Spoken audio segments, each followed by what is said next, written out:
the owner of a bakery that was going bankrupt allowed a homeless man and his daughter to live in the back while she couldn't sell the property.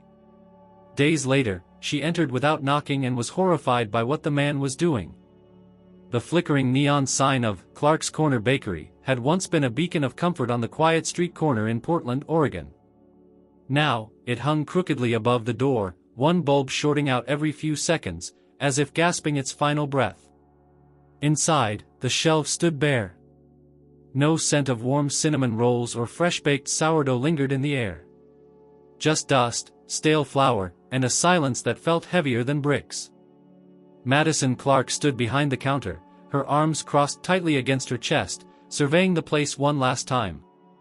This bakery wasn't just her business, it was her legacy.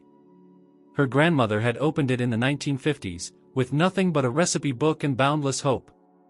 Madison had grown up here, learning how to knead dough before she could tie her shoes, dreaming one day of wearing the apron embroidered with "Owner" across the chest. Now, she was the last Clark left to carry the torch, and she was watching it go out. She took a deep breath, the kind that stung. The past 5 years had been brutal. Rent hikes. A flood that ruined most of her equipment. Competition from corporate bakeries and trendy coffee shops with robot cashiers and almond flour muffins. Then came the pandemic, which hit her hardest. By the time restrictions lifted, most of her regulars had either moved away or gotten used to grocery store bread. She tried everything. She'd run weekly specials, started a social media page, even offered a "Grandma's Bread Basket" subscription for local deliveries. But none of it stuck. The debts mounted, the oven stayed cold, and eventually, she had no choice but to shut the doors. Now, the bakery sat in limbo. She'd listed the property 3 months ago, hoping some investor would see value in the quaint, rustic charm described in the ad. But with no serious offers, the place remained unsold. Madison visited occasionally to collect mail or show the space to disinterested buyers. But mostly, it just sat empty, a ghost of what it used to be. She wandered into the back room where the smell of yeast used to live in the walls. It felt colder now, the kind of cold that seeps into the bones. The flour sacks in the corner were expired, the metal shelves slightly rusted. Still, a part of her couldn't help but pause and run her fingers along the edge of the prep table, as if some echo of the past might answer her touch. Her phone buzzed. A text from the realtor. "No new showings this week. We'll update you next Friday." Madison didn't respond. What was there to say? She leaned against the wall, exhaling slowly. Her savings were nearly gone. She was living off credit cards, rationing everything: food, utilities, even her car's fuel. Friends had drifted. No one wanted to hang around someone sinking. She couldn't blame them. Still, letting go hurt more than she'd expected. She'd grown up with the hum of mixers, the smell of melted butter, the crinkle of parchment paper under warm loaves. To her, bread wasn't just food, it was memory. It was her grandmother's soft voice humming old songs. Her mother's laugh over spilled flour. Her own quiet pride the day she baked a perfect brioche on her first solo attempt. All of it now shelved in the past, like the closed sign on the door. As she locked the door behind her, she took one last look at the dusty interior. Rain started to fall, dotting the glass. The streets were empty, save for a car speeding by and a shopping cart tipped over near the crosswalk.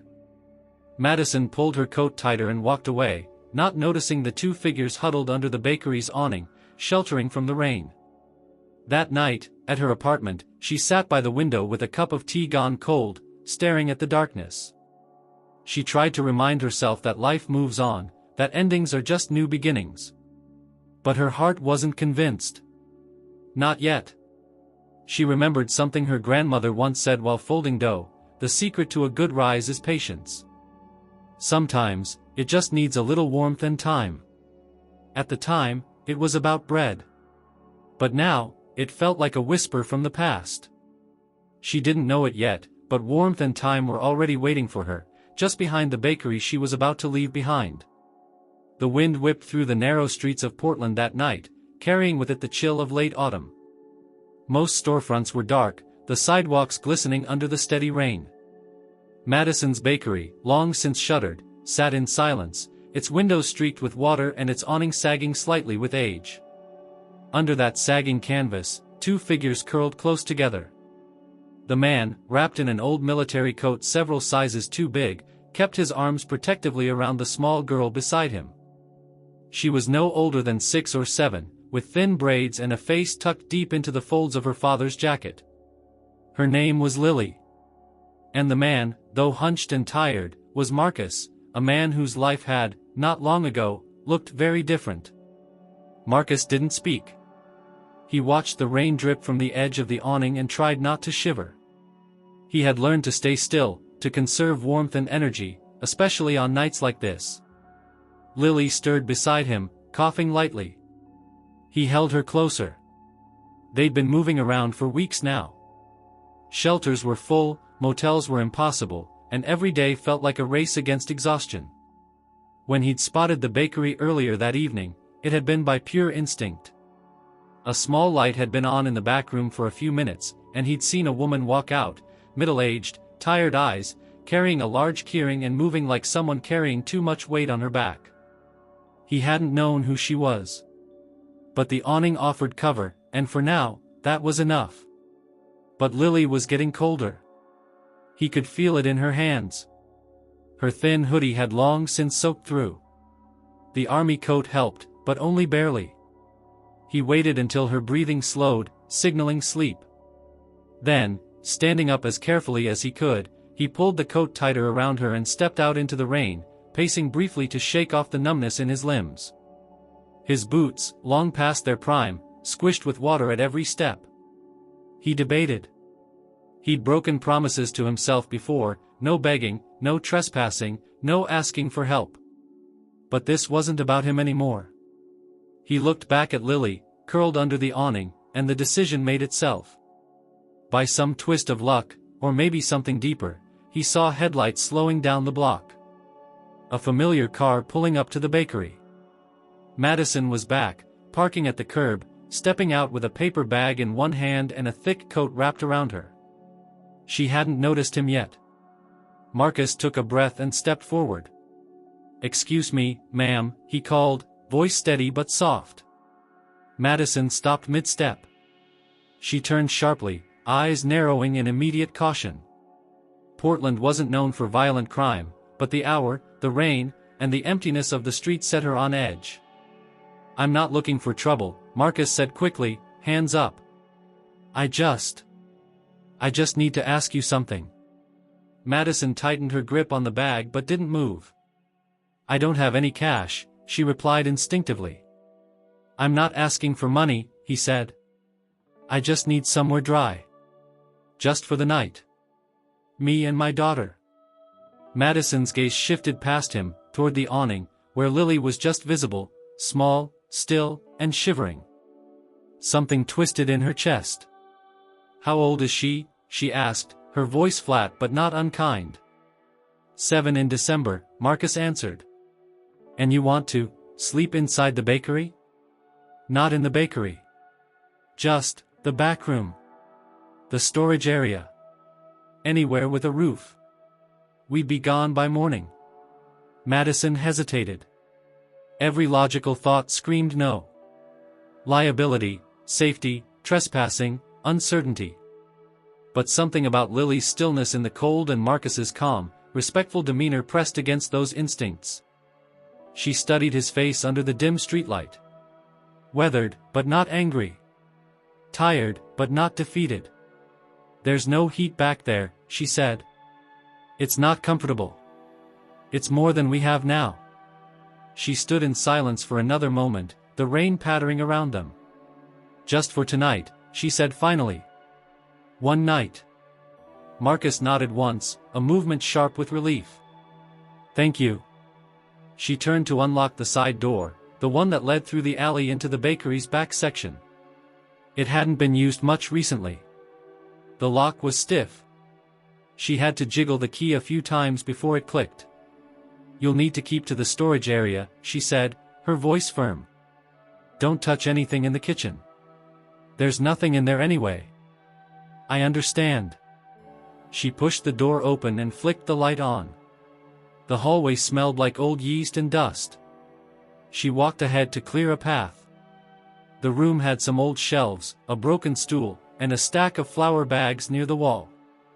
At least it was dry. Marcus stepped inside quietly, then turned to retrieve Lily.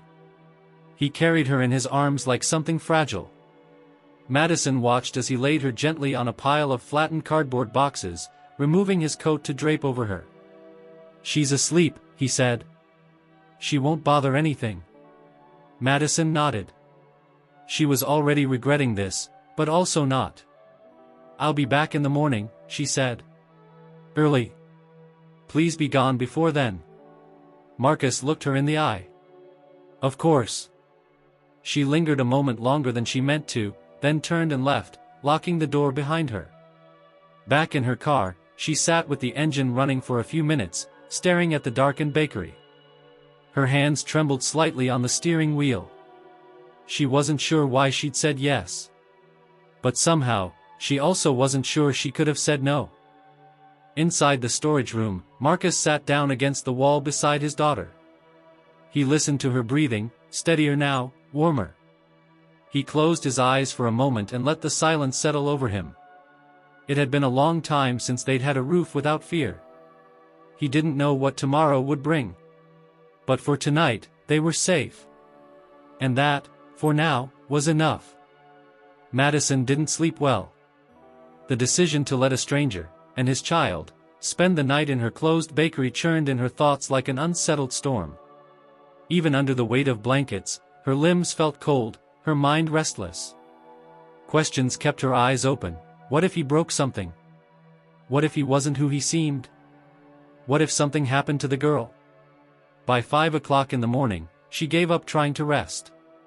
The sky was still pitch black, the city wrapped in pre-dawn silence. She got dressed in layers, grabbed her keys, and headed out. The streets were slick from the overnight rain, but the clouds had started to break, revealing a faint hint of blue. Her breath formed soft clouds in the chilly air as she pulled up to the alley and parked behind the bakery. She approached the back door slowly, listening. No sound.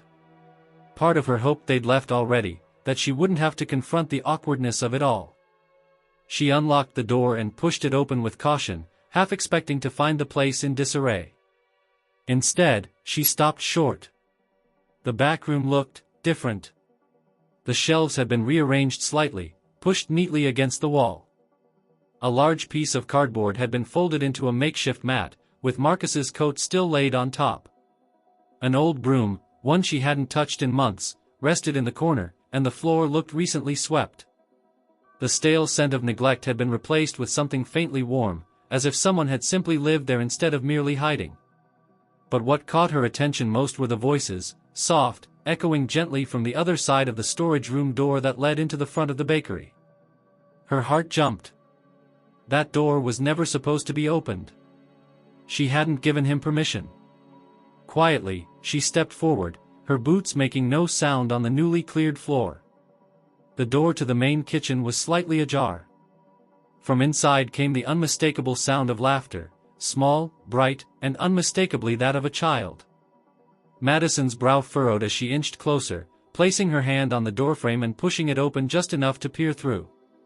The sight stopped her. In the middle of the bakery kitchen, Lily stood on a step stool near the prep counter. Her hands were dusted with flour, and she was giggling as she attempted to mold a lopsided ball of dough. It was clear she had no idea what she was doing, but that didn't stop her from trying. The counter was a mess, bags of old flour partially open, a bowl of water, a cracked egg on a plate, and a few measuring cups. Marcus stood behind her, a towel slung over his shoulder, watching her with amused patience. He wasn't instructing, just letting her explore. Occasionally, he would reach out to steady the bowl or adjust the stool.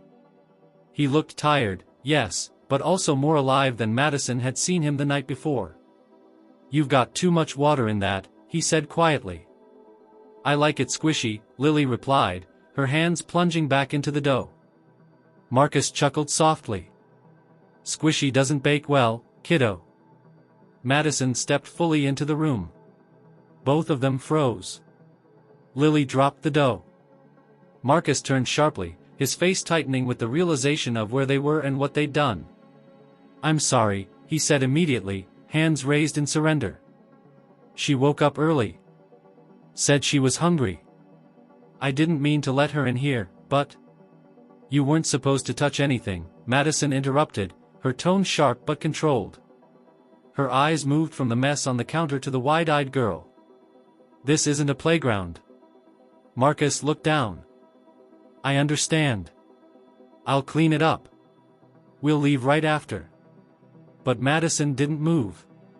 She walked further in, her boots crunching slightly on spilled flour.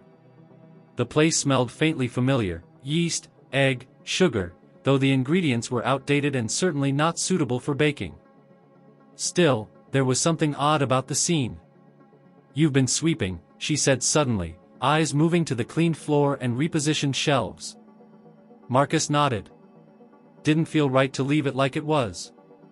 Madison didn't respond. She turned to Lily. "You're Lily, right?" The girl nodded slowly, unsure whether she was in trouble. "You like baking?" Lily nodded again. "I never did it before. But Daddy says his mom used to. She had a kitchen like this." Madison looked back at Marcus. "I didn't touch the ovens," he said quickly. "Just some bowls."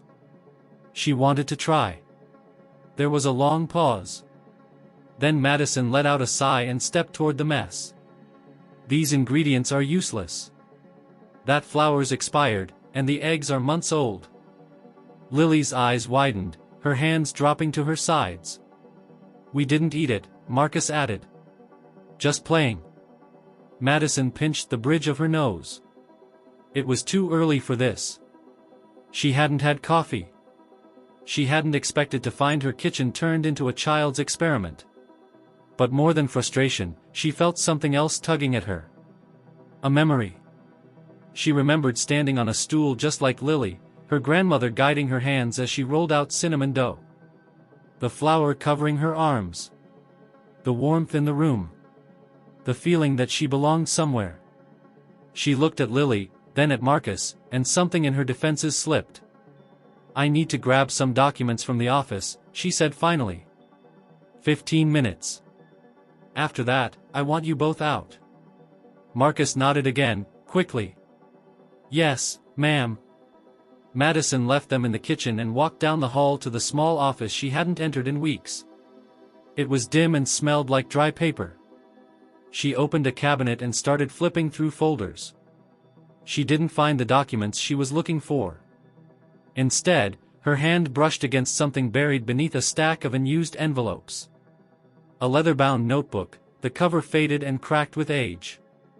She froze. It was her grandmother's recipe book. She hadn't seen it in years. She thought it had been lost in the last move, or misplaced during the cleanup after the flood. She opened it slowly. Inside, page after page of handwritten recipes, familiar, warm, precise. Notes in the margins. Measurements adjusted in pencil. And in between the recipes, occasional lines that weren't about baking at all. "Remember, the best bread rises in warmth, not in haste. If they leave smiling, you've done your job." Madison sat in the dusty office chair and ran her fingers over the pages. For a moment, she forgot about Marcus, forgot about Lily, forgot about everything except the soft echo of her grandmother's voice. When she emerged back into the kitchen, the counter was clean. Lily had washed her hands and was sitting quietly on a stool, her hair damp from a wet paper towel. Marcus was wiping down the prep surface with slow, methodical movements. "We're ready to go," he said without looking up. Madison looked at the room. Then at the two of them. She hesitated, the recipe book still in her hand. "Did you touch anything else?" "No, ma'am." "Did she eat anything?" "No." Madison looked at Lily, whose face had that tired, gentle glow only kids get after a morning of excitement and no breakfast. "Wait here." She walked into the front of the bakery and disappeared into the utility closet. When she returned, she held a small box, some sealed snack bars and a few juice cartons she'd forgotten about. "They're probably a year old," she said, placing them on the counter. "But they're sealed. Should still be okay." Lily lit up. "Thank you." Marcus nodded. "Really, thank you." Madison didn't reply. She turned and walked back toward the office, heart pounding a little harder than usual. She didn't know what this meant. But something had shifted. And she wasn't ready to admit how much it mattered. By the afternoon, Madison was back at her apartment, staring out the kitchen window with a cup of tea she had no intention of drinking. The cold from the bakery seemed to have followed her home, lingering in her bones, in her thoughts. She couldn't get the image of Lily out of her mind, her hands coated in flour, her laughter echoing off tiled walls that had been silent for months. There was something unsettling about how quickly the bakery had felt alive again. And how quickly that bothered her. She had every reason to be cautious. Letting strangers stay in a property that wasn't legally zoned for living was irresponsible. She had no idea who Marcus really was. He had said nothing about a job, an ID, or where he and Lily came from before showing up under her awning. For all she knew, they could be fleeing something. Or someone. But when she tried to convince herself to drive back and tell them to leave for good, something in her froze. Instead, by 6 o'clock in the evening, she was standing at the back entrance of the bakery again, holding a large grocery bag filled with second-hand towels, a pack of toilet paper, a flashlight, and 2 plastic food containers she'd assembled from leftovers. It felt absurd. Unnecessary. Dangerous, even. And yet, she knocked. The door opened within seconds. Marcus stood there, shirt sleeves rolled, a broom in hand. He looked surprised, but not alarmed. "I didn't think you'd come back today," he said. "I told you to be out by morning," Madison replied. He gave a slow nod. "You did. I'm sorry. We didn't want to overstep. I was trying to find somewhere else today. Got turned away from 2 shelters. They're full. Again." She handed him the bag without stepping inside. "Just don't make me regret this." Marcus looked down at the bag, visibly caught off guard. "Thank you. This is temporary," Madison said sharply. "That means no touching the ovens, no kitchen access, no letting Lily wander into spaces she shouldn't. If you're going to be here, there have to be rules." "Of course," Marcus replied. "You'll get no argument from me. I'm not running a shelter," she continued. "And I can't have people thinking this place is still open for anything other than being sold. You stay out of sight. You clean up after yourselves. And the minute I tell you it's time to go, you leave. No questions. Understood?" Marcus nodded again. "Understood. Also," she added, almost as an afterthought, "if you ever leave the back room again without permission, this ends. Immediately." His expression didn't change, but the tension in his shoulders deepened slightly. He understood the weight of her words.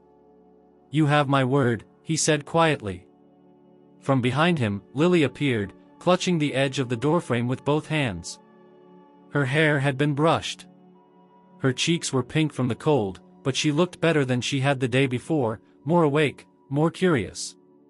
She saw the bag and whispered something to her father. "She wants to say thank you," Marcus translated. Madison didn't respond right away. Then, giving a single nod, she turned and walked back to her car without another word. That night, for the first time in months, Madison dreamed about baking. Not the stress dreams she'd grown used to, burnt dough, angry customers, collapsing ceilings, but something different. She was back in the kitchen with her grandmother, both of them laughing as flour danced in the air. Her grandmother's hands were covered in butter, but her eyes sparkled with joy. And then Lily appeared beside her, trying to reach the mixing bowl, giggling. The dream didn't feel intrusive. It felt natural. Like a memory that had never quite happened, but should have. She woke up before sunrise and, without thinking too hard, began preparing another small box of food. Not because she wanted to. But because the bakery still hadn't sold. Because the girl was still there.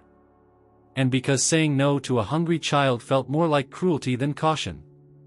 3 days passed like that. She didn't offer conversation when she visited. Just supplies. Brief updates. Quick warnings to remind them this was not permanent. Marcus never asked for more. He didn't let Lily roam. He kept the storage area cleaner than she'd ever kept it herself. But the fourth morning, something was different. When Madison arrived to drop off a bag of fresh fruit and canned soup, she noticed the scent immediately. Not the stale mustiness of the back room, but something new. Something warm. Bread. She pushed the door open fast and walked into the hallway. Marcus stood in the middle of the storage room, scrubbing a bucket with soapy water. Lily was nowhere in sight. She dropped the bag on a nearby shelf. Tell me that smell isn't coming from my kitchen. Marcus stood up, drying his hands on a towel. It's not. I swear. Then where? He hesitated, then nodded toward the far end of the storage room, where an old portable oven sat against the wall, one of the countertop models she hadn't used in years, likely left behind during the post-flood cleanup. I found that behind the shelving unit, he said. It still works. I plugged it into the outlet near the back. I didn't think it would even turn on, but... She walked past him and crouched beside the oven. The door was closed, but the faint hum of heat told her it was running. She opened it slowly. Inside, a single roll sat on a tray, small, slightly uneven, but golden around the edges. I used flour from the broken sack, he explained. And water. That's it. No sugar, no yeast. Just testing. Madison shut the oven door and turned to face him. I said no baking. That's not negotiable. I wasn't trying to sell anything, he said, voice calm. It was for her. She misses the smell. It helps her sleep. Madison stared at him, the words caught behind her teeth. Then she noticed something else. On the makeshift table near the wall sat a notepad. Not hers. Not the old recipe book. Just a cheap dollar store spiral pad with dozens of notes scribbled in pen. She walked over and picked it up. Dozens of practice recipes. Ingredients she hadn't used in years. Notes about texture, cooking times, even small drawings of bread types. Some pages had smiley faces drawn in childlike handwriting, Lily's additions, no doubt. You've been practicing, she said, flipping through. He gave a slight shrug. I grew up around baking. My mom ran a kitchen for a while. I used to help. It's been years, but I remember some things. Madison kept flipping until she found a familiar sequence of measurements, her grandmother's ratios, copied almost exactly. Where did you get this? She asked, showing him the page. Lily found your book, he said slowly. She didn't know it was important. I only looked because some of the pages had notes about things I used to make with my mom. I was curious. I didn't mean. Where is it now? She interrupted. In the back corner. Wrapped in cloth. I made sure nothing happened to it. Madison didn't answer. She walked over, found the cloth-wrapped book exactly where he said, and picked it up. It was untouched. Preserved. She held it close to her chest. Marcus stood quietly, waiting. Finally, she looked at him again. I'm not changing the rules, she said. No ovens. No recipes. Not without my permission. Understood. But, she paused. I'll bring flour tomorrow. Real flour. If you're going to bake, you'll do it right. He nodded, surprised. Thank you. This doesn't mean anything, she added. I know. As she turned to leave, Lily appeared in the doorway, barefoot, eyes lighting up at the sight of the bread roll on the counter. Did it work, Daddy? She asked. Marcus smiled. We'll find out soon. Madison didn't say goodbye. But for the first time, she didn't close the door behind her either. It had been 4 days since Madison brought the first fresh bag of flour to the bakery. She hadn't intended for it to continue. The plan had been simple: offer Marcus and Lily a brief reprieve from the cold, give them a few supplies to get through the week, and then guide them out without complication. But what began as a short-term gesture was quietly evolving into a daily ritual. She told herself it was for the safety of the property, checking in, keeping things under control, but it was more than that. Every visit chipped away at the invisible line she had drawn between obligation and something deeper. On that particular morning, Madison arrived just after sunrise, the bakery keys already warm in her coat pocket. The air carried the sharp scent of winter approaching, and her boots left shallow prints in the damp concrete behind the building. She didn't knock this time. She unlocked the door, stepped into the narrow hallway, and instantly noticed something different. The air smelled like bread again. But not just a makeshift experiment, this time, it was deliberate. Developed. Familiar. She moved down the corridor without calling out. As she reached the edge of the storage area, her eyes caught the source. Marcus was pulling a tray from the portable oven, his hands wrapped in old dish towels. Steam curled upward, and on the tray sat 6 rolls, each nearly uniform in shape and color. Golden. Crust crisp just enough to crackle under pressure. "Morning," he said without turning. "Hope it's okay I used the flour you brought." Madison crossed her arms. "Depends on how they taste." He smiled, but didn't respond. She watched as he set the tray down and leaned back slightly, arms folded across his chest, surveying his own work like a craftsman might admire a finished piece. A quiet pride flickered in his posture, unspoken but unmistakable. "Where's Lily?" she asked after a moment. "Still asleep. Late night. We stayed up testing dough." Madison arched an eyebrow. "You've turned this into a science project." "More like therapy," he replied. She stepped forward, lifted one of the rolls, and tore it open. A small puff of heat escaped. The interior was dense but even, with a slight sheen, a touch of oil, maybe, or butter. She took a bite without waiting for it to cool. Her jaw stilled. The texture was wrong, but the flavor was dangerously close to her grandmother's. Not exact, but close enough to make her eyes sting with memory. She put the roll down. "Not bad," she said. "I'm getting closer," Marcus said.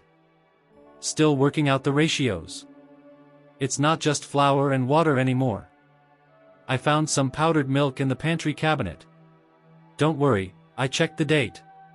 She almost told him to stop, to draw the boundary again, but something held her back. Instead, she said, "You've been reading the book." He nodded, more carefully this time. "Just a few pages. I haven't touched anything. I know it's not mine." "It's not a crime," Madison said quietly. "It's just, old. And private." He glanced at her, then at the notebook resting on the shelf nearby, wrapped in its usual cloth. "Funny," he said. "It doesn't feel private. Feels like someone meant it to be shared." Madison didn't answer.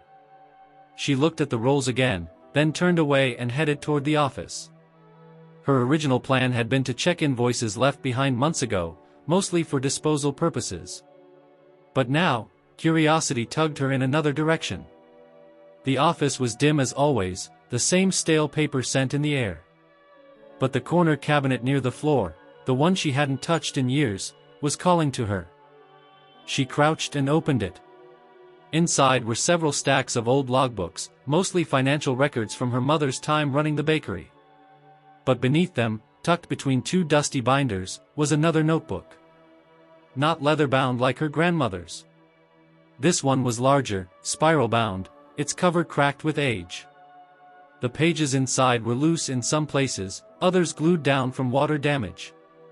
She had forgotten it even existed. She took it to the desk and opened it carefully.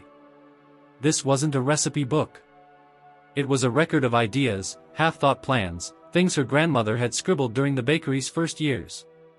Suggestions for new bread varieties. Notes about customer preferences. observations about vendors and weather and flour quality. And in between those notes, buried among charts and messy handwriting, were entries. Personal ones. If the bakery survives this winter, it'll be because of the rye. Mr. Keene stopped by again today. Says my cinnamon loaf reminds him of his late wife. I sent him home with 2. Madison stood on the stool today and poured in the flour all by herself. She didn't spill a grain. She'll run this place someday. I hope it's kinder to her than it was to me. Madison's breath caught. She remembered that day. Barely. A flicker of her grandmother's voice, proud and warm. She hadn't seen these pages in more than a decade. She flipped forward. Toward the back of the notebook, the handwriting changed. Smaller. More tired. Still full of determination, but laced with something quieter. She paused on one page where the ink had faded, the paper slightly torn. If they ever forget why we bake, the door closes for good. She closed the book slowly. When she returned to the front kitchen, Marcus had moved the rolls to a cooling rack. Lily had joined him, now seated on a stool with a pencil in her hand, drawing something on the same notepad Marcus had used for recipes. She looked up and waved. "Hi, Miss Madison." Madison gave a slight nod, still lost in the weight of the notebook she held. "Found something?" Marcus asked, noticing the book. "Maybe," she said. He looked at her hands, then met her eyes. "Your grandmother?" "Yeah. I can see where you get it from." Madison didn't smile. But her voice softened. She worked here for almost 40 years. She baked through grief, through recessions, through winters with no heat. She used to say the oven knew when your heart wasn't in it. Marcus let out a breath that almost sounded like a laugh. "That explains a lot." They stood in silence for a moment. Then Madison walked over and set the spiral-bound book beside the recipe journal. "You can read this one," she said.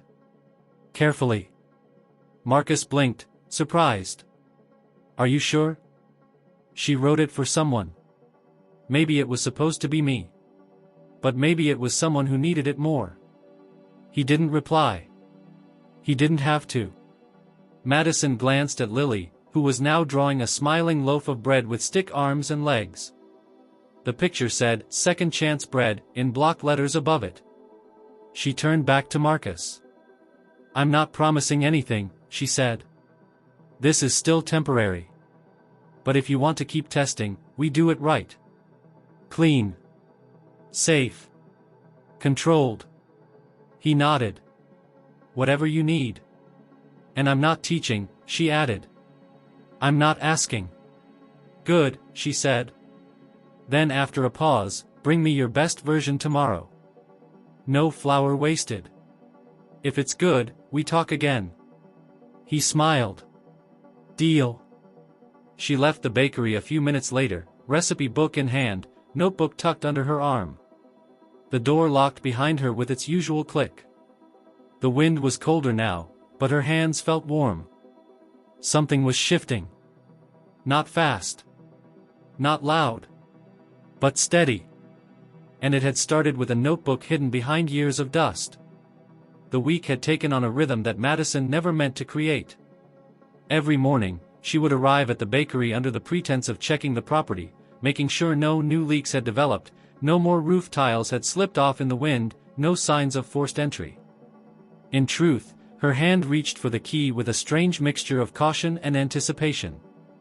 She never lingered at the door. She never waited before stepping inside. And every time she walked into that hallway, something new had changed. Marcus had turned the storage room into something that resembled a living space, not permanent, not decorated, but functional. Neat. There was a small folding table in the corner now, with a clean cloth over it, where Lily often sat drawing or counting things. A crate of their belongings was tucked beneath one of the unused metal shelves. He had managed to find a small space heater, though she hadn't asked where it came from. He used it sparingly, only when the nights dropped below freezing. But more than the changes in the space, Madison noticed the shifts in herself. she found herself thinking about dough ratios on the drive to work. She started carrying a notebook in her coat pocket again, the same kind she had used years ago when experimenting with new recipes.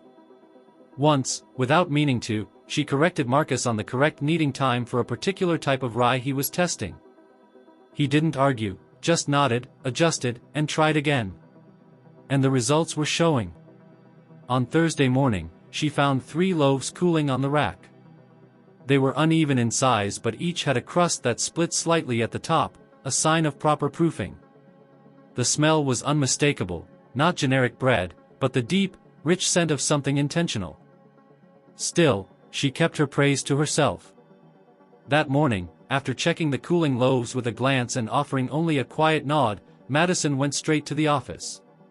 She needed to make a call to her realtor. Another showing was scheduled for the following week, and part of her wanted to cancel it before it even happened. But she didn't. Not yet. She was just about to dial when she heard the front bell jingle. The bell hadn't made a sound in weeks. Her body tensed. She hadn't unlocked the front entrance. She was certain of that. She stepped out of the office and made her way toward the counter slowly, instinctively quiet, eyes narrowing. What she saw stopped her. The front door stood slightly ajar, its old hinge squeaking as a gust of wind pushed it open another inch. And from the hallway behind her, the kitchen door was wide open. Panic surged in her chest. She hadn't given Marcus permission to use the front. The space was supposed to remain closed. No one, not neighbors, not old customers, was supposed to think anything had resumed. She moved quickly through the kitchen and down the hallway. As she reached the front room, she caught the unmistakable scent of something baking. Not the subtle yeast of a slow rise. Not the sweet vanilla of a morning muffin. This was deeper, sharper, intoxicating. She stepped into the main kitchen space and froze. The ovens were on. Not the portable one. The real ones. The ones she hadn't touched in almost a year. Marcus stood in front of them, back turned, sleeves rolled, hands dusted with flour. He was sliding a tray into the middle oven, his movements confident. Not careful like a trespasser, comfortable, like someone who had done this 1,000 times. The counter was covered in prep bowls, jars with dry ingredients, and one of her grandmother's hand-stained measuring cups. He hadn't seen her yet. Then Lily's voice echoed from the corner, breaking the silence. "Miss Madison. We made the twisty ones." Marcus turned sharply, spotting her near the door. His face changed instantly. Not guilty, but caught, like someone who knew the rules, had weighed them, and broken them anyway. Madison's voice came low and sharp. "What are you doing?" Marcus set down the tray and wiped his hands slowly on a towel. "They needed more heat," he said, gesturing toward the ovens. "The portable one wasn't enough. And I checked the circuit breakers, everything works fine. I thought." "You thought?" Her voice cut through the room. "You thought you'd just walk in here, fire up commercial ovens you don't own, in a kitchen you're not allowed to touch?" He didn't respond. Lily stood frozen beside the flour bin, eyes wide. "I told you not to come in here," Madison continued. "That was the deal." "I know." "Then why?" Her voice cracked. "Because they're ready," Marcus said. "The recipes. The technique. I've tested everything I can back there, with limited tools, with a child in my lap. But I'm telling you, what's in that oven right now is right. Not close. Not decent. Right." Madison didn't move. The smell filled the room completely now, crisp, browned crust with a hint of rosemary, something buttery underneath. Her stomach betrayed her with a low growl. She looked at the clock. 5 more minutes before the batch would be done. Her instincts screamed at her to shut it down. To turn off the ovens, to throw out the trays, to remind him that boundaries were there for a reason. But something else, something quiet, held her in place. She crossed the room without speaking and stood beside the oven. "You used her garlic herb recipe," she said. Marcus glanced at her, surprised. I didn't mean to. It just came together that way. She stared at the timer. You added butter to the pan, she added. A touch, he said. Just enough to pull the crust from the pan without sticking. Like she used to do, right? Madison didn't reply. The timer dinged. Marcus reached for the towel, opened the oven door, and carefully pulled out the tray. The loaves were small, 6-inch rounds, scored across the top with shallow diagonal cuts. The crusts had bloomed open, golden brown with a glint of melted butter pooled in the crevices. Rosemary leaves dotted the surface. Madison took one of the loaves, held it in her palm. It was warm. Heavy. The bottom sounded hollow when she tapped it. Without another word, she walked to the prep counter, grabbed a bread knife from the block, and sliced through the center. Steam rose in curls. The texture was perfect. She tore a piece from the center and tasted it. Then she said nothing. Marcus watched her. Well? She took another piece. Slower this time. Lily whispered from across the room, did we mess up? Madison turned around slowly, then met Marcus's eyes. They're the real thing, she said. He exhaled. But don't ever turn on my ovens without telling me again. Understood. She looked around the room. It had changed. Not with decor or renovation. But with energy. It was no longer dormant. The ghosts had been stirred. She walked over to the window, glanced out at the street. I saw someone outside this morning, she said. Standing across the road. They didn't come in. Just looked at the door.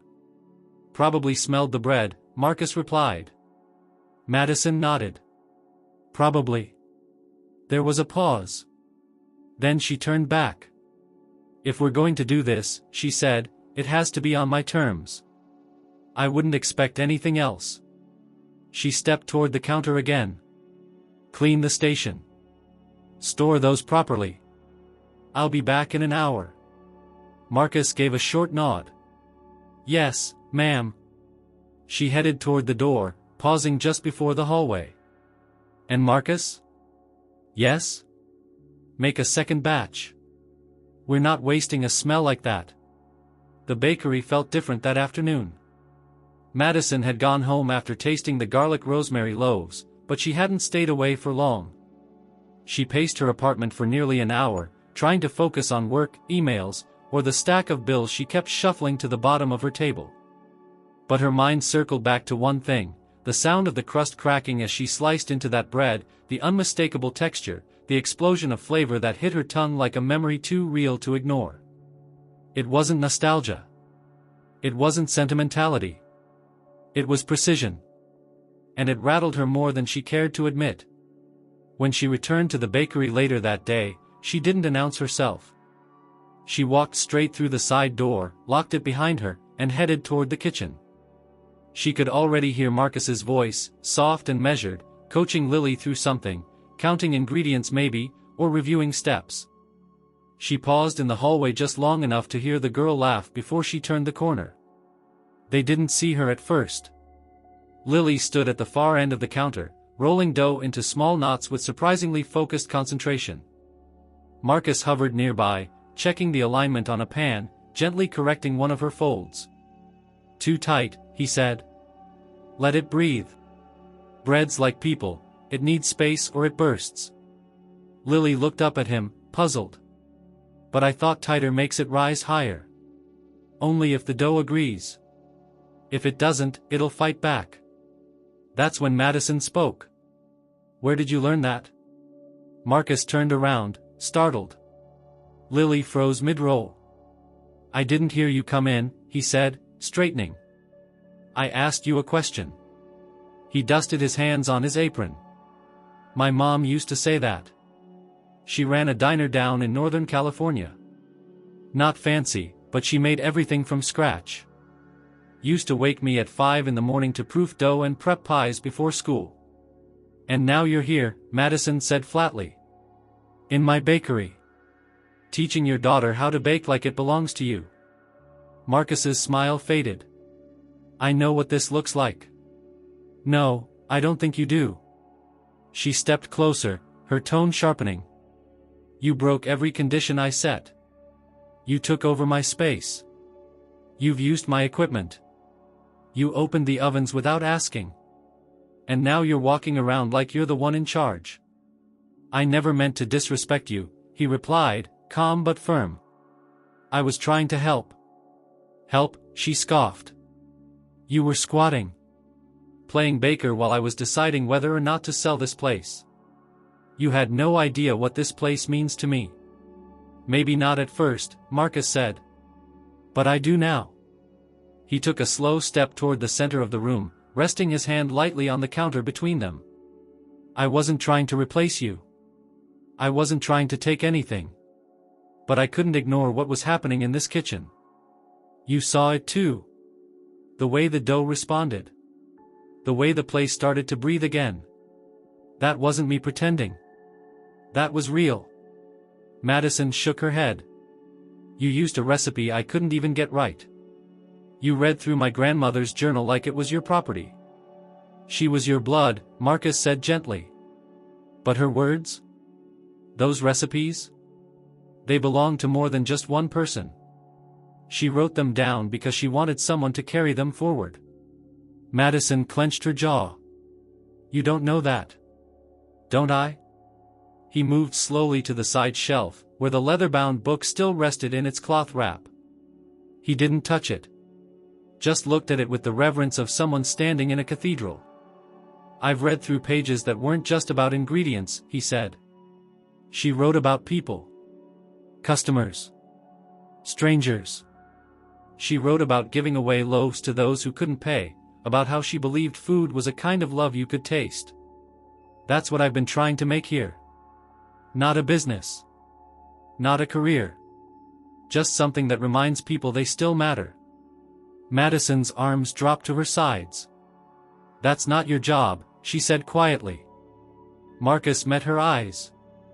Then whose is it? There was a long silence. Lily, still standing by the counter, looked between them, sensing the tension but too young to fully understand it. Madison finally turned and walked to the oven. She opened it. Another tray of the garlic rosemary loaf sat inside, nearly finished. She could smell the butter crisping on the edges. She shut the door. I was planning to sell this place, she said, still facing the oven. I'd already started packing the old files. I was done. And now? Marcus asked. I don't know. She turned around. But if you're staying here, if you're baking here, it's not going to be because you feel entitled to it. You'll do it because I say so. Because I'm allowing it. And you'll follow every single instruction I give. Marcus nodded. Agreed. No experiments unless I approve them. No selling. No neighbors getting wind that something's happening in this building. And no Lily in the kitchen without supervision. He nodded again. Understood. And I want to know everything you're doing. Every recipe. Every plan. I want notes. I want transparency. I'll write it all down, he said. She crossed her arms again. You're good, Marcus. I won't deny that. But that doesn't give you permission to write your own rules. I'm not trying to, he said. I just wanted a chance. Madison held his gaze. Then, slowly, she reached into her coat pocket and pulled out a small, yellow notebook, the same kind her grandmother used to scribble in when testing new recipes. She handed it to him. Start here, she said. Log everything. I want to see your handwriting before I see your results. He took the notebook as if it were made of glass. I will. And Marcus? Yes? If you mess this up, if you forget for 1 second that this place doesn't belong to you, it ends. No discussion. I won't forget. She nodded once, then turned and walked to the front of the bakery. The door was still slightly open, letting in a draft. She closed it gently this time and locked it. Before she left, she looked back at Marcus and Lily. They had already resumed working. Not hurried. Not careless. Just steady. There was something about the sight of them together, dusted with flour, heads bowed in concentration, that reminded her of a picture once taken in this very kitchen, her and her grandmother, side by side, elbows deep in dough, not thinking about legacy or survival, just the joy of making something that mattered. She stepped out into the fading daylight, the weight of her keys in her pocket once again unfamiliar. For the first time in months, she didn't feel like the last one standing. And something in her, quiet, buried, began to rise. That night, Madison sat at her kitchen table long after the lights in her apartment building had dimmed. The room was still, the air faintly scented with cinnamon from a candle she had let burn too long. The yellow notebook Marcus had begun writing in was on the table in front of her. She had told him to document everything, and he had taken her word seriously. There were lists of ingredients, rough diagrams of proofing shapes, even small notations of temperature fluctuations depending on oven rack placement. She turned the pages slowly, not reading at first, just absorbing the care behind each line. What disturbed her wasn't what was written, but what wasn't. He hadn't copied her grandmother's recipes. He had learned them, internalized them, adapted them. And somehow, he had managed to breathe new life into things she had spent years trying and failing to replicate. It left her unsettled. She poured herself a cup of water and stood by the window. From her apartment, she couldn't see the bakery, but she imagined the hallway light still glowing behind the side door, imagined Lily curled up on the makeshift bed in the back room, imagined Marcus reviewing notes by flashlight. It was wrong, she knew it was wrong, to still allow them to be there. It violated every safety guideline, every building code, every rule of property ownership. But something stronger than caution held her back from ending it. The bakery was alive again. And it wasn't because of her. That was the hardest part to accept. By the next morning, Madison had decided to stay away from the building for the day. She told herself it was necessary distance, time to think, to create space, to refocus on selling. She spent the early hours cleaning her apartment with a strange, manic energy, reorganizing drawers, tossing expired pantry items, and even folding the throw blankets she usually left in disarray. But by noon, her phone buzzed. A message from Marcus.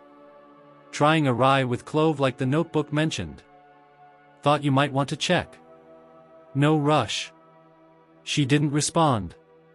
But 2 hours later, she was walking back down the familiar alley, her coat zipped to her chin, hands tucked deep in her pockets.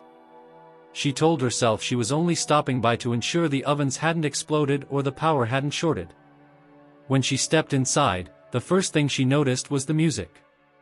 Not loud, just a faint melody playing from a small, old speaker near the prep table. Jazz. Something gentle and easy, like what her grandmother used to hum when folding dough. Marcus looked up from the counter and offered a small, cautious smile. You came. Madison nodded but didn't smile back. I told you I needed time. I know. I just wanted to show you something. He pointed toward a covered bowl near the window. I found the right balance for the clove. It's in its final proof now. Should be ready to bake in 30 minutes. She walked to the counter and lifted the cloth gently. The dough inside had risen beautifully, smooth, round, domed just enough to suggest a proper second fermentation. She leaned closer. The scent of clove was subtle, almost floral. This was from the spiral notebook, she asked. He nodded. There was a line in the margin. Something about how cloves were her quiet indulgence for the holidays. I figured it was worth trying. Madison replaced the cloth carefully. I didn't think anyone ever read that far, she said quietly. I read everything, Marcus replied. It's not just recipes. It's a story. She met his gaze, and something about the sincerity there disarmed her. He didn't look like a man playing a role anymore. He looked like someone who believed in what he was doing. Still, she had to say it. This isn't permanent. You understand that? I do. If a buyer comes, if a real offer is made, I have to consider it. I wouldn't expect otherwise.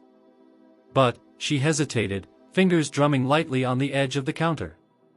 What if there was a way to try something small? Controlled. Short-term. Marcus tilted his head. What do you mean? I've been thinking about the holidays, she said. Foot traffic in the neighborhood picks up around now. People start craving familiar things. Nostalgia sells. We could do a soft pop-up. Just one weekend. No major announcement. Just a sign in the window. Old customers might come. New ones might stop in. We test the waters. His eyes lit with something close to hope, but he kept it measured. Would we be selling your old recipes? We'd sell what works, she said. Your version of the garlic rosemary. This clove rye, if it lands. Maybe one sweet item, something Lily-friendly. He glanced toward the back room. She'd love that. I'd handle logistics, Madison continued. Permits, money, licenses, if needed. You focus on the prep. We bake together. But this stays between us. No social media. No press. No big announcement. If it fails quietly. And if it doesn't? She paused. We'll figure that out later. Marcus didn't answer right away. He pulled off his apron and set it on the counter. Then he extended his hand. You've got a deal. She looked at his hand for a second longer than necessary. Then she shook it. The contact was firm, warm, and strangely grounding. They stood like that for a beat, then Lily burst from the hallway, a wide smile on her face. Daddy! The dough smells like Christmas. Madison laughed despite herself. Well, let's hope it tastes like it too. By the end of the day, they had mapped out a rough plan. Madison would get the front space cleaned up. They'd move a single display case back into position, just enough to house a few trays. She would call in a few favors for proper signage and temporary vendor licenses. Marcus would begin prepping small batches, timing everything to test capacity. They had 2 weeks before the pop-up. It felt impulsive. Messy. Risky. But also, strangely, right. Later that night, back in her apartment, Madison sat on the floor with her laptop, surrounded by crumpled paper and old bakery files. She wasn't sure what she was looking for. Then she found it. A folder labeled Rebrand Concepts, 2013. Inside were pages she had drafted years ago, ideas for renaming the bakery after her mother passed. She had never followed through. But there, scribbled on one corner of a loose sheet, was a phrase she barely remembered writing. The second rise, where dough finds its true strength. She stared at it for a long time. Then she picked up her phone and typed a message to Marcus. What do you think of the name, Second Rise? The reply came less than a minute later. I think it already fits. The day the sign went up in the window, Madison couldn't bring herself to watch. It was nothing elaborate. Just a chalkboard propped behind the glass, the words hand-lettered in cream paint, Weekend Pop-Up, Fresh Baked Goods, Limited Batches, Saturday and Sunday. No dates, no business name, no logos. Just a whisper of something stirring in a space everyone thought was long gone. Marcus placed the sign that Thursday evening, after they had agreed on the product list and finalized their prep timeline. Madison had walked him through the order forms she still had archived, showing him how to label inventory, track sales manually, and manage cost margins.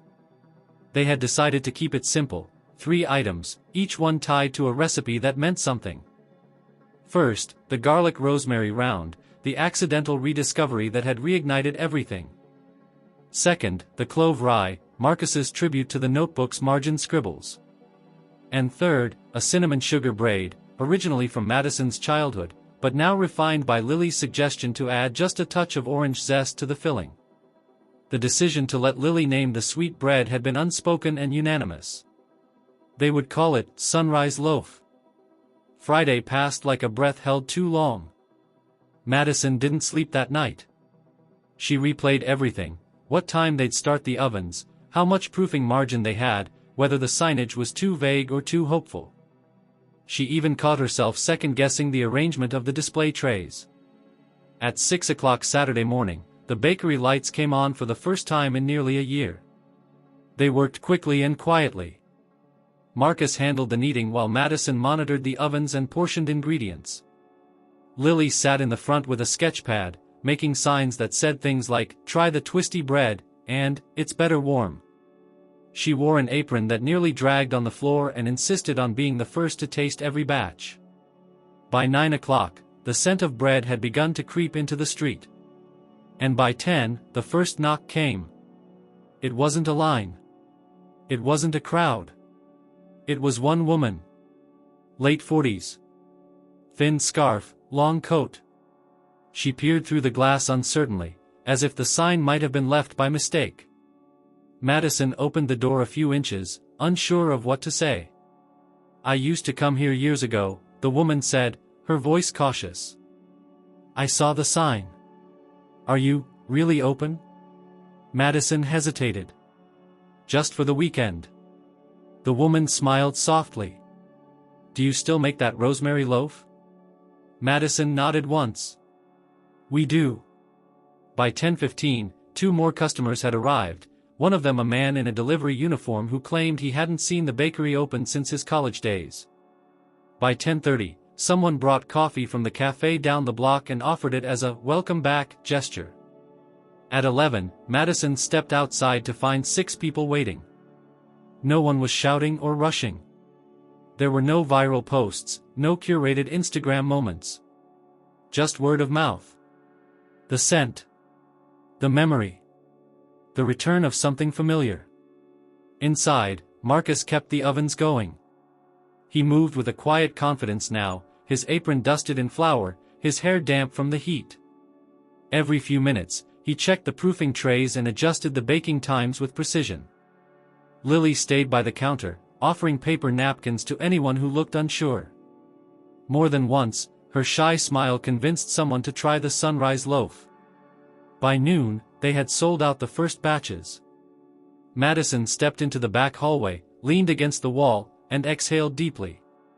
She wasn't tired, not physically, but there was a weight behind her ribs that had loosened, something she hadn't noticed was there until it began to lift. Marcus appeared beside her, wiping his hands with a towel. "We're out of rosemary," he said. "I have more in my apartment," she replied without hesitation. "I'll run and get it." He nodded. "Good crowd," he added. She glanced toward the window, where another small group had started to form.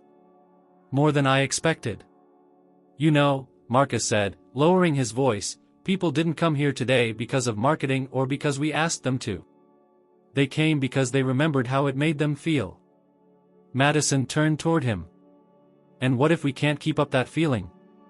He didn't blink. "Then we bake until we do." The second day started with a line before they had even unlocked the door. Someone had posted a photo of the clove rye on a neighborhood message board. Another customer tweeted about the ghost bakery that just woke up. By mid-morning, people were asking questions. Had they reopened permanently? Were they taking orders? Would they cater events? Madison deflected every question with vague answers. "We're just testing things. This is temporary. No official plans yet." But something inside her was shifting. Again. At noon, a man stepped inside and paused near the display. He was older, mid-60s maybe, wearing a wool coat and a gray cap. His eyes scanned the room like he was searching for ghosts. When Madison stepped forward to help him, he looked at her for a long moment. "You're Evelyn's granddaughter," he said. She froze. "Yes. I'm Madison." "I knew your grandmother," he said, offering a small smile. "Came here every Saturday for 15 years. She once gave me a whole loaf for free because I told her I was going through a divorce." Madison's voice cracked slightly. "That sounds like her." The man looked around. "She'd be proud. This place feels right again." Madison didn't know what to say. She rang up his order, placed the loaf in a paper bag, and watched him walk out into the afternoon light. By 3 o'clock, they had sold out again. By 4, Lily had fallen asleep on a flour sack in the back, her apron still on, a piece of cinnamon bread in her hand. And by 5, Madison had decided. She found Marcus near the sink, scrubbing a tray. "I think we should do it again next weekend," she said. He looked up. "Same items?" "No," she said. "We add one more." He waited. "A sourdough. Like hers. But with your touch." Marcus smiled slowly. "Deal." As she stepped outside to bring in the chalkboard sign, the cold air hit her face like a baptism. She looked up at the fading light. The street was empty now. But the scent still lingered. And the silence no longer felt like absence. It felt like promise. The following week felt different. Not just for Madison, but for the bakery itself. The walls, once silent, now echoed with life each morning as the ovens warmed and the scent of rising dough began to fill the air before the sun was fully up. The chalkboard sign outside had become a beacon. No longer vague, it now read, "Second Rise, Weekend Pop-Up, Fresh Bread, Real Stories." Madison hadn't written that tagline, Lily had, during one of her quiet afternoons with a crayon, but she hadn't changed it either. What began as a single pop-up weekend had become something else. Customers were returning with friends. Neighbors brought coffee for the staff. Old regulars who had moved away years ago sent messages asking if online orders were possible. And amid it all, Madison tried to keep her grip on the fragile agreement she had made with herself, that this was still a test. That it wasn't permanent. That she hadn't changed her mind yet. But deep down, the truth was less stable. She had begun to care again. Marcus had been keeping pace effortlessly, rising earlier each day, tweaking recipes with precision, keeping detailed notes in the yellow notebook she had given him. He never overstepped now. Never touched anything without asking. He had found his rhythm within her boundaries. And for the first time, Madison saw what true partnership looked like, unspoken, balanced, built on respect rather than authority. It was Friday morning when the final test came. They had been preparing all week for the next weekend sale, but this time, they were introducing something new, a sourdough based on Madison's grandmother's original starter, which had somehow survived years of neglect in the back fridge. Reviving it had taken a week of careful feeding, temperature adjustments, and more patience than she thought she possessed. Marcus had taken over midway through the process, and now the starter was active, bubbling, fragrant with that unmistakable tang of life. It was just past 9 when the first batch was ready for shaping. Madison stood at the long prep table, sleeves rolled to her elbows, her hands deep in flour. Marcus was on her left, mirroring her movements, and Lily was perched on a stool nearby, eyes fixed on the shaping process like it was the most magical thing in the world. "Too tight," Madison murmured as Marcus rolled around. "Let the seam breathe." He adjusted instantly, working the dough with gentle fingers. "I've got 6 proofing in the fridge," he said. "We can stagger the bake over the next 3 hours." Madison nodded. "We'll do 4 for the front and 2 to cool and back. We'll need samples by noon." As if summoned by their rhythm, the front bell rang. Madison looked up, puzzled. They weren't open yet. She wiped her hands, stepped out of the kitchen, and opened the door. A man stood there in a navy windbreaker, clipboard in hand, badge visible. "Morning," he said. "Health inspection." Madison's heart dropped. He didn't wait for a response, just flipped open the clipboard and walked inside. "I had you flagged for review after a neighbor submitted a query about weekend operations. Since the property was marked closed last year, I figured this was worth a visit." Marcus stepped into view behind her, suddenly alert. Madison found her voice. "We've filed temporary vendor permits. We're within code for limited sales. This is just a pop-up." "I'm not here to shut you down," the inspector replied. "I just need to see the kitchen. Verify conditions. Take a few notes." Madison's pulse thudded in her ears. "Go ahead," she said. Everything's clean. The man moved through the space quickly, efficiently. He checked the sink, the prep tables, the temperature logs, the refrigerator. He glanced at Lily, who gave a small wave from her stool, then turned his attention to the oven, where the first sourdough rounds were nearly ready to go in. "Smells familiar," he said. Madison blinked. "Excuse me?" He turned to her. "This place. My dad used to bring me here when I was a kid. Your grandmother made those little wheat rolls, the ones with the crosshatch tops. I still remember the taste." Her chest tightened. "I didn't think anyone remembered those." He smiled slightly. "Hard to forget something made with love." He made a few more marks on his clipboard, then looked up at her again. "You're clean. No violations. Keep the space sanitized, and make sure the display case stays covered when idle." Madison exhaled. "Thank you." He paused before turning to leave. "By the way, the sourdough smells just like hers." Marcus stepped closer. "We're trying to honor her work." "Well," the inspector said, adjusting his coat, "you're doing more than that. You're bringing something back to life." Then he left. The silence that followed was almost reverent. Lily whispered, "He liked the smell." Madison turned to Marcus. "We passed." He smiled. "We did." But she didn't relax. Instead, she moved to the oven and opened it. The temperature was perfect. The crusts were beginning to bloom on the first batch. She pulled them out one by one and placed them on the cooling rack. 6 sourdough rounds, warm and golden, each one stamped faintly with the initials, DC, carved into the scoring with a toothpick, Evelyn Clark's old mark, which Madison had once abandoned, thinking it was old-fashioned. She turned to Marcus. "We're ready. For tomorrow? For more than that."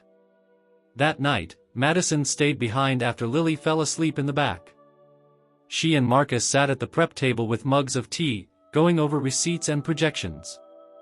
The numbers weren't extraordinary, but they were enough. Enough to prove interest. Enough to justify another weekend. Enough to dream. They spoke about equipment upgrades, about possibly renovating the seating area, about the challenge of balancing modern expectations with traditional integrity. Madison mentioned reaching out to old suppliers. Marcus offered to help repaint the signage. They even debated adding coffee service. At some point, Madison looked down at the notebook still sitting between them. "What if we don't stop?" she said, almost too quietly to hear. Marcus looked up.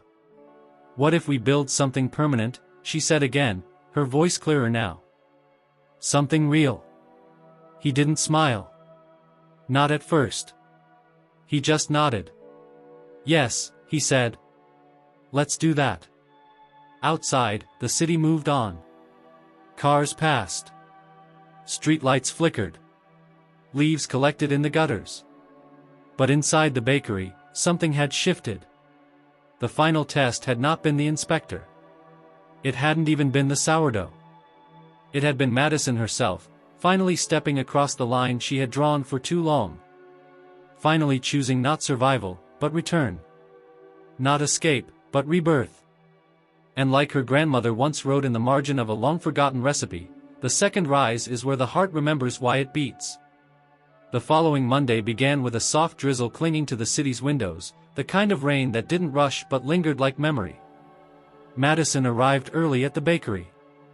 She hadn't slept much again, though this time it wasn't anxiety that kept her awake, it was momentum.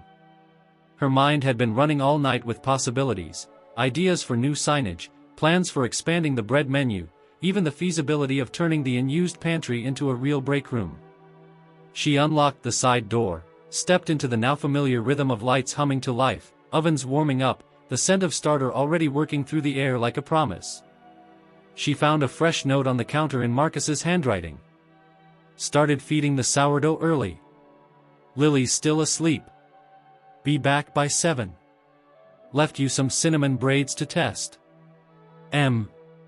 She smiled to herself and poured a cup of black coffee, still stunned by how easily the space had returned to its former rhythm. Not the same as before, but something evolved. Something better. And it was no longer just hers. It hadn't been for some time. But just as she sat at the table to taste the still-warm cinnamon braid, her phone buzzed. Unknown number. She hesitated, then answered. Hello? Is this Madison Clark? Yes, speaking. This is Janet Thompson. I work at City Commons Realty. We manage small commercial leases in the neighborhood. I believe you recently had a for sale listing through one of our associated agents. Madison sat up straighter. I did. The listing was paused. Correct, but I'm calling because someone contacted us last week requesting a private appointment to view the property, specifically under its original status, as a commercial space for purchase. Madison's brow furrowed. But I never confirmed a new showing. We know. That's why I'm calling first. The potential buyer was quite insistent. He's a corporate investor, not local, but he's apparently familiar with the location. He said he knew it years ago. Madison swallowed. Did he give a name? There was a pause on the line. Then, Daniel Cross. The name hit her like a sharp knock on the door of her past. I'm sorry, did you say Cross? She asked, her voice tight. Yes. He said he was once involved in bakery development in this area and has been acquiring older properties for rebranding. He requested a walkthrough this Thursday. Of course, we'll cancel if the listing is no longer active.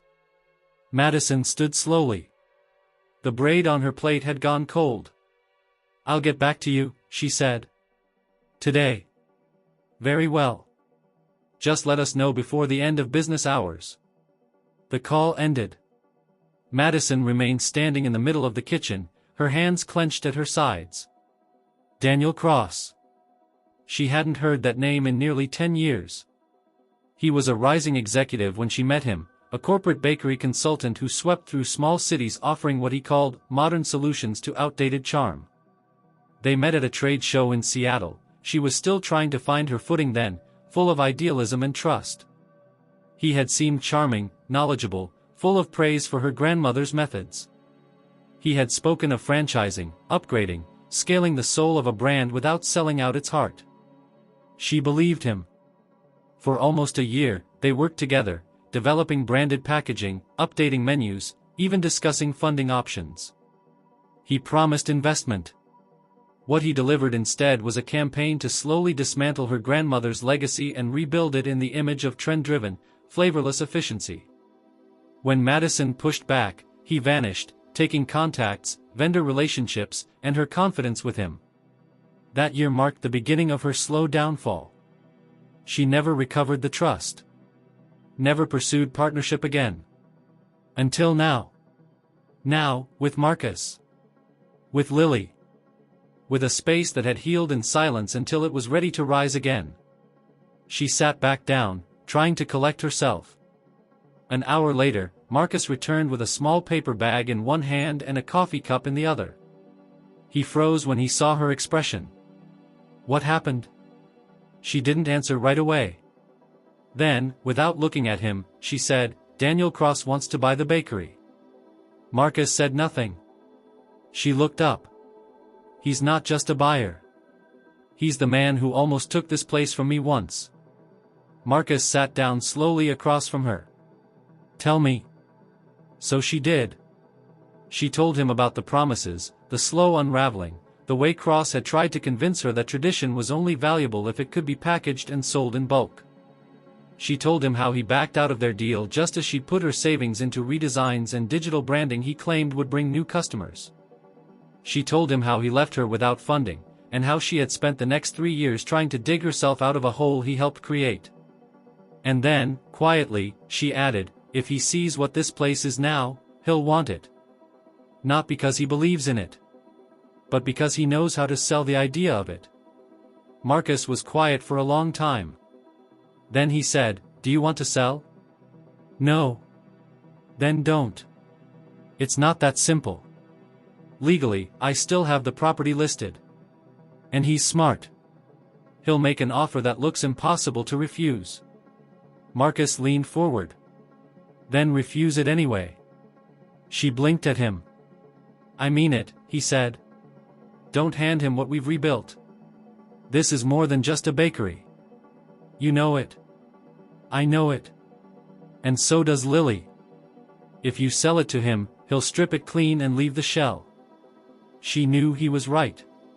But fear was a hard thing to quiet once it woke up. What if he finds another way, she said. What if he offers to buy the block? What if he pressures the city? He has the resources to wait me out. Marcus reached across the table, placed his hand over hers. Then we make this place too powerful to be erased. How? We show the community what's really happening here. Not through ads. Not through promotions. Through connection. Through consistency. Through bread that reminds people why they ever walked through those doors to begin with. Madison looked down at his hand on hers, and for the first time, she realized how steady his presence had become. He wasn't just helping her anymore. He was holding the line. By Thursday, Madison had declined the showing. She emailed the realty office herself, citing a change in future business plans and requesting the property be removed from the sale listings permanently. There was no response from Daniel Cross. But she didn't need one. She knew the storm might still come. The letters. The offers. The subtle threats. But this time, she wasn't alone. She was standing in the doorway of something worth fighting for. And no corporate name, no old regret, no polished executive pitch was going to take it from her again. A week passed without further word from Daniel Cross. No calls. No emails. No letters. Madison didn't believe for a second that he had given up. Men like him didn't vanish, they recalibrated. They waited. They watched. But in the silence, something else began to bloom. The weekend following her refusal to sell saw their largest turnout yet. Customers arrived before sunrise, forming a line that curved around the corner. Some brought folding chairs. Others held thermoses of coffee and reusable bags. A few held books, ready to wait. And more than once, someone brought flowers for Lily, wild bouquets wrapped in brown paper, labeled with crayon-scrawled messages like, "To the girl who bakes the best bread." Inside, the bakery had become a dance of preparation. Marcus worked the ovens with a surgeon's precision. Madison handled the counter, the cash, the customer questions, and the occasional vendor inquiry. And Lily, bright, focused, and armed with a roll of stickers, greeted each child who came through the door with a smile and a badge that read, "Official Taste Tester." Still, for all the warmth and chaos, Madison hadn't yet uttered the word that lingered beneath every conversation, every nod of agreement, every shared moment between her and Marcus. Partnership. It wasn't fear that held her back, it was history. She had given too much trust too quickly once. She had watched a man she thought was her ally dismantle everything her family had built. And though Marcus had never once shown a sign of duplicity, some part of her still resisted the final step. Until Wednesday morning. It started like any other day. Madison arrived just after dawn, the bakery still asleep. She unlocked the back door, turned on the lights, and moved through the kitchen with quiet purpose. The scent of flour, yeast, and faint cinnamon hung in the air. The starter on the shelf was active, bubbly, ready. She moved to the front, flipping the sign from "closed" to "testing hours." And then she saw it. Sitting in the middle of the front counter was a book. A new one. Not the yellow notebook Marcus used for recipes. Not her grandmother's leather journal. This one was bound in dark brown canvas, the spine thick with fresh pages. On the cover, in Marcus's careful, unassuming handwriting, it said, "Second Rise, Volume 1. She opened it slowly. Inside were dozens of pages. Some handwritten, others printed and pasted in. Photos of the bakery from recent weeks, customers smiling, trays of bread cooling, Lily beaming behind the counter. Recipes perfected. Cost breakdowns. Daily summaries. Reviews clipped from a neighborhood blog. Even sketches of new layout ideas for the front window. And at the center of the book, a single page marked with a tab. It read, "I know you're hesitant. And you have every right to be. But I'm not Daniel. I'm not here to take anything.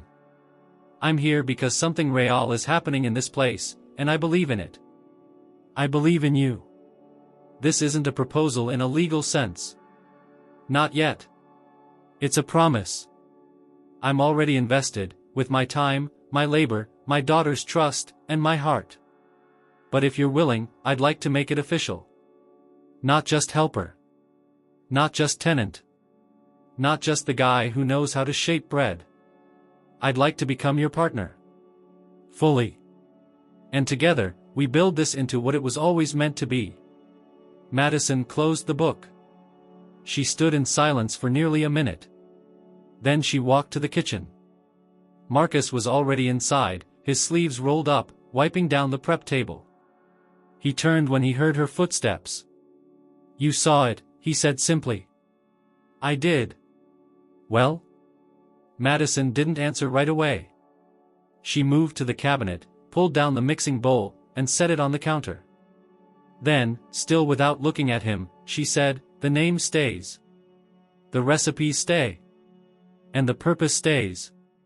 Of course. I retain ownership of the property. Absolutely.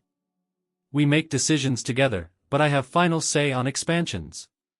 Fair. And Lily never misses a day of school for bakery work. No matter how busy we get." He smiled. Non-negotiable. Finally, she looked at him. "I'm not doing this to grow rich. Or to franchise. Or to chase a market trend. I know. I'm doing this because this place still has a story to tell. And I'm here to help tell it." She offered her hand across the prep table. Marcus took it. And just like that, the partnership was born, not in contracts or signatures, but in flour-dusted fingers and silent understanding. By Friday, they had ordered new signage. The words, "Clark and Hayes, Second Rise Bakery," would now stand above the door, written in warm lettering that felt like it had always been there. The community responded with more than enthusiasm. People began to bring in their own stories, memories of bread their mothers had made, photos of them as children standing outside the shop with their grandparents. One woman donated her grandmother's old mixing bowls, claiming they belonged in a place that remembered. Even local press began to take notice. A food blogger from across town wrote a feature called "The Bakery That Refused to Die," and within 2 days, the post had spread across several local pages. But perhaps the most unexpected moment came that Sunday afternoon. A man entered just before closing, tall, well-dressed, early 50s, the kind of clean polish that Madison had learned to distrust. He ordered a sourdough and a sunrise loaf. Paid in cash. Then lingered at the counter. "This place has heart," he said casually. Madison looked up from the register. "That's the idea. I used to work in bakery acquisitions," he continued. "Saw a lot of places like this lose their soul when the money showed up. Sounds familiar. But this?" He gestured to the space. "This is the kind of thing that money can't fake." She said nothing. He reached into his coat pocket and pulled out a card. "I'm not here to buy you. Just to watch. Keep going. People are hungry for the real thing." He left without another word. Madison looked at the card. No name. Just a small logo of a rising sun and the words, "Observer." She tucked it away and turned back to Marcus, who was watching from the kitchen doorway. He raised an eyebrow. She shrugged. Let them watch. The ovens were cooling. The lights were dimming. But the scent of bread lingered. So did the sound of quiet laughter from the back room, where Lily was drawing new sticker designs for next week. And in the heart of the bakery, two partners stood not as owners of a business, but as caretakers of a legacy reborn. The new sign arrived on a Wednesday morning, delivered in a flatbed truck with two men in navy jumpsuits who spoke little and moved with the kind of precision that made Madison slightly nervous. She stood on the sidewalk just before opening, watching as the wooden crate was pried open to reveal the hand-carved oak panel she and Marcus had commissioned weeks earlier. It was heavier than she expected, literally and emotionally. Across the surface, etched with care and painted in dark bronze, were the words, "Second Rise Bakery." Beneath that, smaller but no less important, it read, "Clark and Hayes, EST 2023. The installer climbed the ladder and began securing it above the bakery's main entrance, the same place where her grandmother's original sign had hung for more than 40 years. Madison had once feared that removing that piece of history would feel like erasing the past. But now, as she looked up at the new sign, she didn't feel grief. She felt continuation. Marcus stepped outside with 2 coffees in hand, passing one to her without saying a word. They both looked up. "Looks right," he said. She nodded. "Feels right."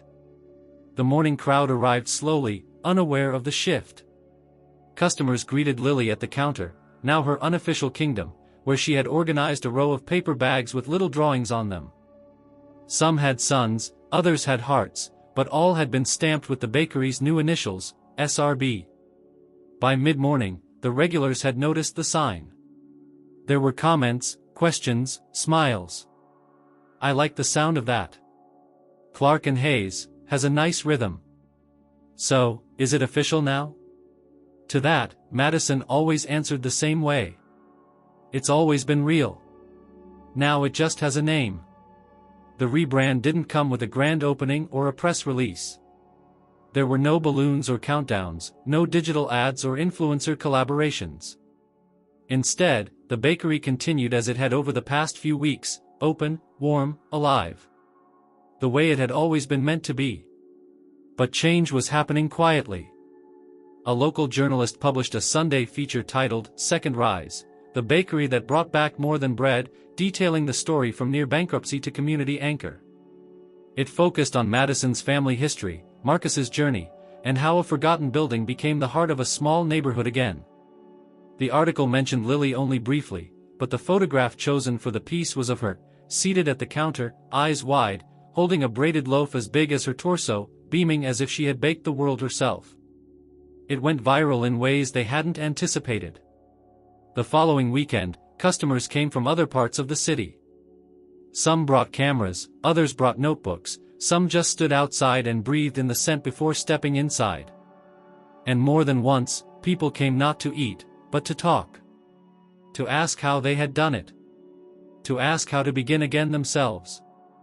One afternoon, an older couple waited until the last customer had left before approaching Madison at the register. "We lost our restaurant during the lockdown," the woman said. "We never reopened. I used to make the best orange scones you ever tasted," the man added. Madison smiled gently. "You still can." They asked her about her model.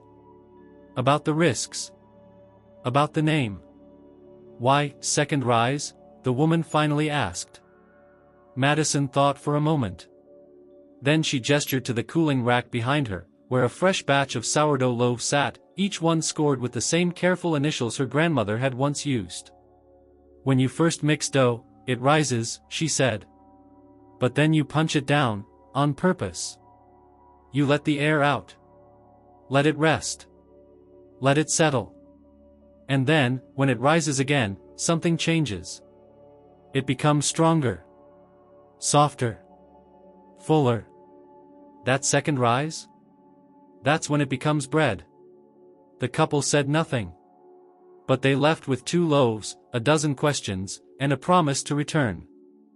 One afternoon, Lily asked if she could draw a new version of the bakery logo for the chalkboard. Madison handed her a piece of white chalk and stepped aside. She watched as Lily, without hesitation, began to sketch a sun rising behind a loaf of bread. Not perfectly. Not neatly. But with the kind of bold confidence only children possess. When she was done, she stepped back proudly.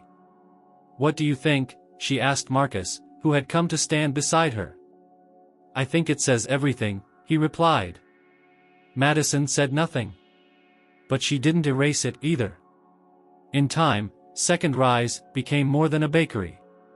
It became a meeting point. A quiet refuge. A symbol. There were moments of tension, of course, busy weekends, broken mixers, delayed shipments, but none of it ever felt overwhelming. Not anymore. Not with hands that knew how to knead through pressure. Not with hearts that had been broken and rebuilt. Not with a second rise already behind them. Months passed. Seasons turned. Lily started 3rd grade. Marcus began teaching weekend baking classes in the afternoons. Madison began writing again, notes, essays, small articles about baking and community and how they always intersected. One of her essays got picked up by a local magazine, titled The Slow Art of Starting Over. And every week, without fail, customers returned. Some for the bread. Some for the peace. Some just to say hello. One morning, Madison opened the back notebook and wrote a single sentence on the first blank page. Second Rise is not about bread. It's about people who learned how to live again. She closed it and placed it beside her grandmother's original journal, now encased behind glass on a shelf in the corner, lit softly by a small lamp. Above it hung a frame with a handwritten note, the final line of her grandmother's most famous recipe. If the dough feels tired, let it rest. If it rises again, it's meant to be. And Madison knew. They had risen.